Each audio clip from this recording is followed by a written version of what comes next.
आज जैसे कि हम प्रीवियस लेक्चर में डिस्कस कर चुका हूँ कि डाटाबेस मैनेजमेंट सिस्टम क्या होता है, डाटाबेस क्या होता है, डाटा क्या होता है। तो आज के नई जो मेरा सेकंड लेक्चर है अकॉर्डिंग टू सिलेबस, आज हम डिस्कस करेंगे डीबीएमएस के एडवांटेज एंड डिसएडवांटेज क्या हैं।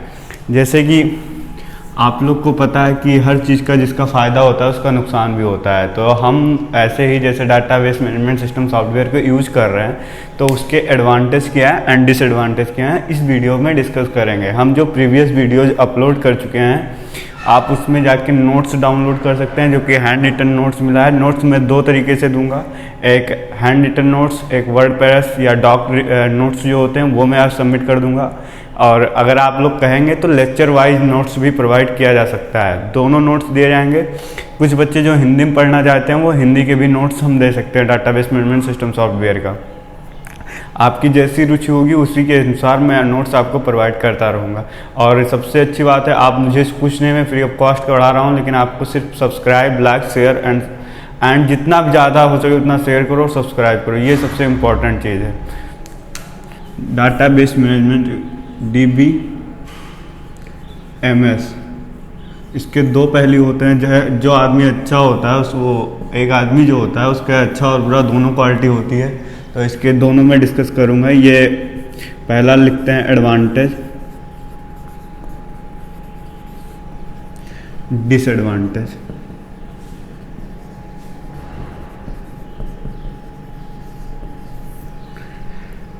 देखिए, एडवांटेज मतलब इसके फ़ायदे और डिसएडवांटेज मतलब जो इसके फ़ायदे नहीं हैं डीबीएमएस के।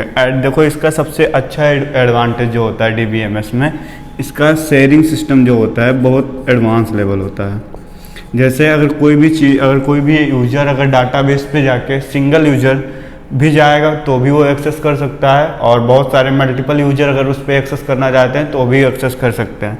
ऐसा नहीं है कि ये शेयरिंग ही मतलब करता है, जैसे कोई भी जाए तो मतलब शेयर कर सकता है, ऐसा नहीं है। इसकी सिक्योरिटी भी बहुत अच्छी होती है, सिक्योरिटी एडवांस। 4-5 आपको मैं बताऊंगा जो कि एग्ज़ाम के पॉइंट ऑफ एग्ज़ाम से बहुत अच्छा होगा, और आप पढ़ते रहिए। मैं उन्हीं चीज़ को बताऊंगा जिससे आपके एग्ज़ाम क्लियर हो जाए और अच्छे से याद हो जाए। शेयरिंग हो गया, सिक्योरिटी एडवांस हो गया, इसके एथोराइज्ड होते हैं। एथोराइज्ड के बारे में बता रहा हूँ।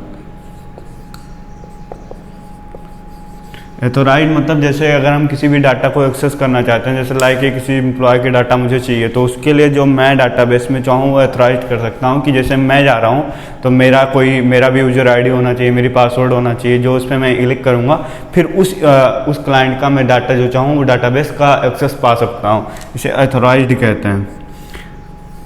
रिडंडेंसी होता है,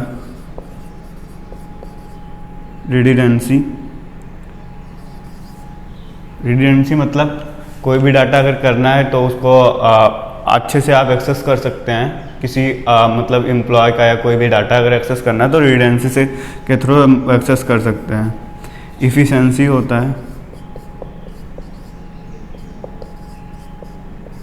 इफ़िशिएंसी।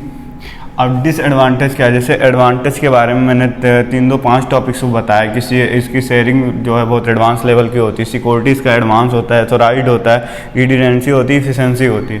तो इसके डिसएडवांटेज क्या हैं ये भी देखा जा सकता है। और इसमें आप एक चीज़ और भी कर सकते हैं। इसमें अगर कोई भी सॉफ्टवेयर जैसे डाटाबेस मैनेजमेंट सिस्टम का कोई सॉफ्टवेयर क्रिएट कर दिए हैं तो उसके लिए एम्प्लॉय की ज़रूरत नहीं है, वो ऑटोमेटिक एक्सेस वो उसमें मेंटेन कर सकता है, ऑटोमेटिक उसमें एक्सेस कर सकता है। अगर कोई फॉर्म फुलफिल करते हैं तो वहाँ पे जितना भी डाटा हम यहाँ से सबमिट करेंगे वहाँ जाके स्टोर हो जाता है। तो इसके लिख सकते हैं मेंटेनेंस डाटाबेस। इस सारी नोट्स मैं प्रोवाइड कराऊंगा, कुल समझाने की कोशिश कर रहा हूँ, आप पहले समझ लें तो नोट्स तो मैं ऑटोमेटिक दे दूँगा। फिर दूसरा क्या है, मेंटेनेंस हो गया, अपडेट इसका बहुत अच्छा है। ये इसके क्या हो गए, ये इसके डाटाबेस के वो हो गया एडवांटेज। और डिसएडवांटेज इसके जो हैं वो देख लीजिए। इसका सॉफ्टवेयर बहुत कॉस्टली पड़ जाता है, cost of money, conversion of cost,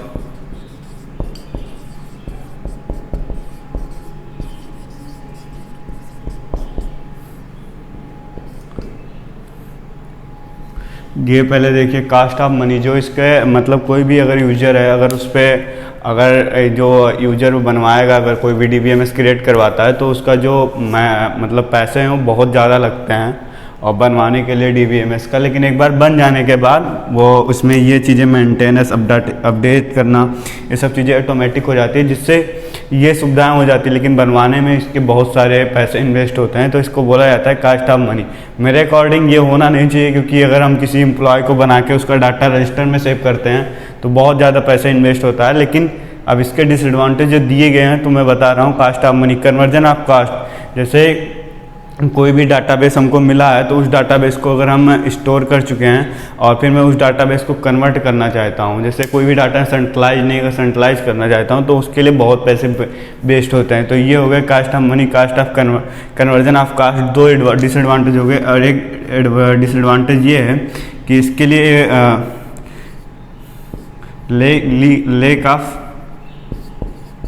lake of storage. ये जैसे अगर हम अपने सिस्टम में, अगर मैं 4 GB रैम है या 8 GB रैम है, 12 GB रैम है, अगर मैं उसमें DBMS क्रिएट करता हूँ तो उसके जो स्टोरेज होते हैं वो काफ़ी ज़्यादा में ये सेव करके रखते हैं। सबसे बड़ी डिसएडवांटेज यही है कि लेक ऑफ स्टोरेज, मतलब स्टोरेज को बहुत स्टोर करता है और बहुत ज़्यादा लेता है।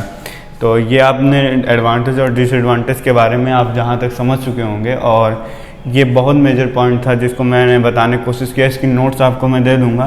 तो सबसे पहला क्या है, मैं एक बार रिपीट कर दे रहा हूँ। शेयरिंग है, security, advance, authorized, redundancy, efficiency, maintenance database, update database,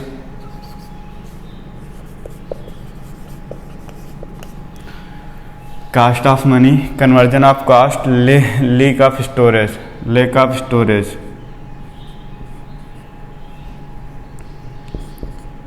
ये जो 3 इसके डिसएडवांटेज थे वो मैंने आपको अच्छे से डिस्क्राइब किए हैं। आई होप इसको समझने में आप सक्षम हो गए होंगे और समझ के आगे जाएंगे। अब शेयरिंग मतलब तो आपको पहले ही पता है, जैसे जो कोई भी डाटा अगर DBMS के थ्रू मतलब आप एक्सेस करना चाहते तो मल्टीपल यूजर जाके उसको एक्सेस कर सकते हैं। सिक्योरिटी एडवांस, इसकी जो सिक्योरिटी होती है बहुत अच्छी होती है। और एथोराइज, हर एक यूजर का एक एथोराइज सिस्टम लगा सकते हैं कि कौन यूजर जाके एथोराइज कर सकता है, कौन नहीं कर सकता। रिडंडेंसी मतलब आपको बता ही चुके थे। इफ़िशिएंसी मतलब बहुत अच्छा चलने में, मतलब स्मूथ होता है, ज़्यादा डाटाबेस अच्छे से हम इसको मतलब अपने डाटा को एक्सेस कर सकते हैं। मेंटेनेंस, अपडेट, कोई भी डाटा हम एडिट करते हैं, लाइक मैंने यूपी स्कॉलरशिप का डाटा सबमिट कर दिया और उस डाटा को जैसे मुझे एक्सेस करना है तो उसमें कुछ दिन बाद आता है उसको अपडेट करने के लिए, तो जो अपडेट करेंगे वो ऑटोमेटिक वो अपना मेंटेन कर लेता है। अपडेट, डेटाबेस, ये दोनों एक दूसरे के पहलू हैं। किसी चीज़ को अपडेट करोगे तो वही मेंटेन होता है। डिसएडवांटेज, कास्ट ऑफ मनी, इसको बनवाने के लिए बहुत सारे पैसे लगते हैं। कन्वर्जन ऑफ कास्ट, इसको किसी एक डाटाबेस को सेंट्रलाइज कर, जैसे लाइक ये मेरे डाटा है, मेरा डाटा किसी स्टूडेंट का डाटा मान लीजिए, किसी स्टूडेंट का डाटा है, बहुत सारी स्कॉलरशिप में अप्लाई किया, सेंट्रल यूनिवर्सिटी में, सेंट्रल स्कॉलरशिप में अप्लाई किया, नेशनल स्कॉलरशिप मतलब बोल सकते हैं, national scholarship, UP scholarship, private scholarship, abroad scholarship, इतनी स्कॉलरशिप में किया। तो इन सारा का डाटा अगर मुझे सेंट्रलाइज करना है तो उसमें बहुत सारे पैसे इन्वेस्ट होते हैं। तो ये एक इसका डिसएडवांटेज है। लेक ऑफ स्टोरेज मतलब जब कोई भी डाटाबेस को हम क्रिएट करते हैं तो उसकी जब हम स्टोर करना है, उसका डाटा जब हम स्टोर करते हैं या फिर डाटाबेस जो मैनेजमेंट सिस्टम का सॉफ्टवेयर होता है बहुत ज़्यादा स्टोरेज को लेता है स्टोर करने के लिए। आई होप इसको आप समझ चुके होंगे।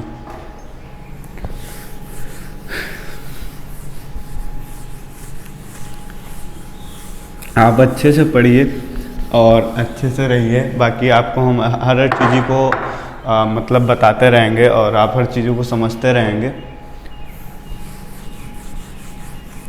अब मैं नेक्स्ट आपको इस वीडियो में एडवांटेज और डिसएडवांटेज के बारे में बता दिया हूँ जो कि आप समझ चुके होंगे।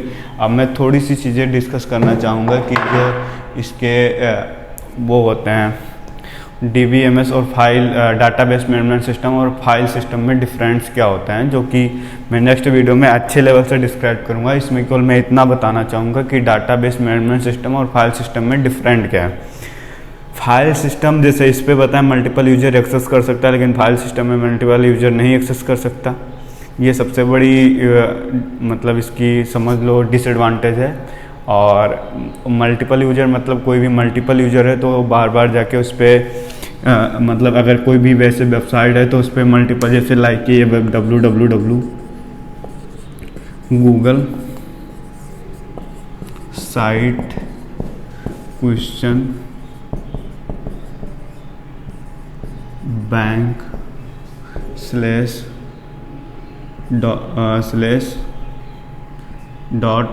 //.com ये एक वेबसाइट है। इस वेबसाइट पे अगर कोई सिंगल यूजर इसको एक्सेस कर सकता है तो फाइल सिस्टम कहलाएगा। अगर कोई बार बार कोई मल्टीपल यूजर जाके एक्सेस कर लेता है तो उसे हम वो बोलते हैं DBMS सिस्टम बोल सकते हैं, database management software system. I hope आप इसको समझेंगे और समझे होंगे। अब नेक्स्ट वीडियो में मैं आपको DBMS और फाइल सिस्टम का पूरे अच्छे लेवल पे डिस्क्राइब करूँगा। आज इतने से वीडियो के साथ इस वीडियो का समापन करता हूँ और एंडिंग करता हूँ। आई होप आप अच्छे समझे होंगे और नेक्स्ट वीडियो का वेट करेंगे।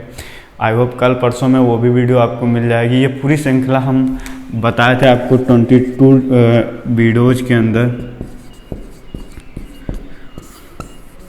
एंड कर देंगे पूरा DBMS।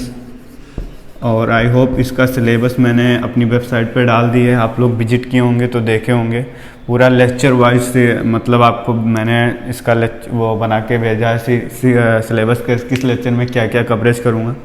और 22 वीडियोस के अंदर पूरा DBMS ख़त्म हो जाएगा। और इसके क्वेश्चन का प्रैक्टिस करने के लिए मैं अपनी वेबसाइट जो डिस्क्रिप्शन बॉक्स में दे दूंगा, आप डिस्क्रिप्शन बॉक्स को ज़रूर पढ़िए। उस वेबसाइट के थ्रू आप क्वेश्चन को एक्सेस कर सकते हैं, क्वेश्चन के आंसर देख सकते हैं और सॉल्व कर सकते हैं। वो पूरा एक क्वेश्चन बैंक क्रिएट किया गया है जो बेसिक टू एडवांस है। आप उसके सारे क्वेश्चन को सॉल्व करके गेट एग्ज़ाम क्वालिफाई कर सकते हैं अच्छे से। आप आई होप उसको भी सॉल्व करेंगे। और आप आजकल देख ही रहे हैं एजुकेशनल सिस्टम कितना वेस्ट हो जा रहा है, सब लोग इधर उधर भाग रहे हैं, भटकने की कोई ज़रूरत नहीं है। सबसे पहले आपको ट्रस्ट करना होगा एक टीचर पे, और ट्रस्ट करके ही आप कुछ कर सकते हैं। और लाइक शेयर सब्सक्राइब करते रहिए। NV क्लासेस सूरज दुबे। जय हिंद, जय भारत।